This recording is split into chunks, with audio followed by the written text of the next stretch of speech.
पवनचक्की कंपनीकडून खंडणी मागितल्याच्या प्रकरणी वाल्मिक कराड अटकेत आहे। विशेष म्हणजे यापूर्वी वाल्मिक कराडवर 14 गुन्हे दाखल आहेत। असं असताना मुख्यमंत्री माझी लाडकी बहीण या योजनेच्या परळी मतदारसंघाच्या समिती अध्यक्षपदी वाल्मिक कराड आणि ही सगळी बाब समोर आल्यानंतर इतके सगळे गुन्हे असताना मग वाल्मिक कराडची नियुक्ती कशी झाली हा सवाल विरोधक विचारतात।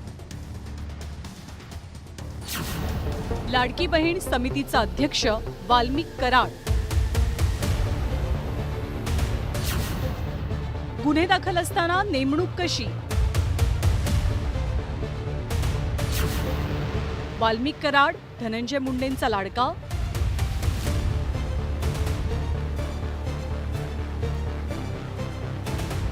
महायुती सरकारनं लोकसभा निवडणुकीनंतर गेल्या जुलै महिन्यात राज्यातील महिलांच्या आर्थिक उन्नतीसाठी लाडकी बहीण योजना आणली। या योजनेला महिला वर्गाचा मोठा प्रतिसादही मिळाला।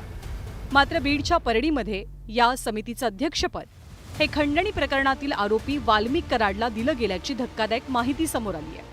वाल्मिक कराड हा धनंजय मुंडेंचा निकटवर्ती आहे। तत्कालीन पालकमंत्री असलेल्या धनंजय मुंडेंच्या शिफारशीनं वाल्मिक कराडची या समितीच्या अध्यक्षपदी नियुक्ती झाली। आजही वाल्मिक कराडच्या सोशल मीडिया अकाउंटवर अध्यक्ष, मुख्यमंत्री माझी लाडकी बहीण योजना, सदस्य बीड जिल्हा नियोजन समिती, गटनेता परळी नगर परिषद असा उल्लेख आहे। बीड खंडणी प्रकरणी वाल्मिक कराड सध्या अटकेत आहे। पण धक्कादायक बाब अशी की मे महिन्यातच खंडणी प्रकरणी त्याच्यावर गुन्हा दाखल झालेला। इतक्या गंभीर स्वरूपाच्या गुन्ह्यासोबतच त्याच्यावर आणखी 14 गुन्ह्यांची नोंद आहे।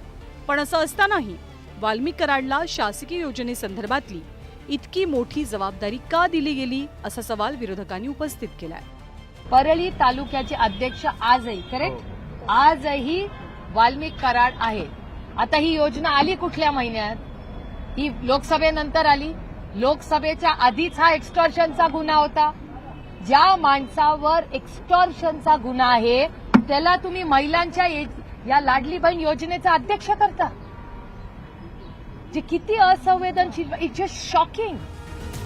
धनंजय मुंडेंशी असलेल्या जवळीकीमुळे वाल्मिक कराडची या समितीच्या अध्यक्षपदी वर्णी लागली आहे। वाल्मिक कराडच्या नियुक्तीवरनं धनंजय मुंडेंना आणि महायुती सरकारला घेरण्याची आयती संधी विरोधकांना मिळाली आहे, हे मात्र खरं।